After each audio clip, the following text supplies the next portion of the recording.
கிருபை உன்னை மேன்மைப்படுத்தும். நல்ல கவனிங்க, மனுஷங்க உங்களை மேன்மைப்படுத்தணுமா, தேவன் உங்களை மேன்மைப்படுத்தணுமா? இதை செலக்ட் பண்ணிக்கோங்க. நல்லா கவனிச்சுக்கோங்க.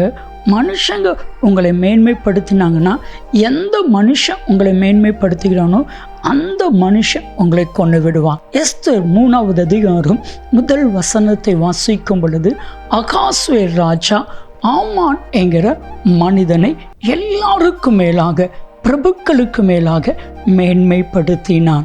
இப்போ இவனுக்குள்ள ஒரு பெரிய மேன்மை வந்தது, பெருமை வந்தது, அகந்தை வந்தது, ஆணவம் வந்தது, மேட்டிமை வந்தது. அத்தே மனிதனை, அத்தே ஆமானை அகாஸ்வேர் ராஜாவே தூக்கில் போட்டார். அவனுடைய உக்கிரகம் ஒளிந்தது. என் அன்பு தெய்வ பிள்ளைகளை, எந்த மனுஷன் உயர்த்தினானோ அந்த மனுஷன் கொன்னுருவான். ஆனால் கிருபை ஒரு மனுஷனை உயர்த்திட்டினா அந்த கிருபையை உங்களை விட்டு கத்த ஒரு நாளும் எடுக்க மாட்டா.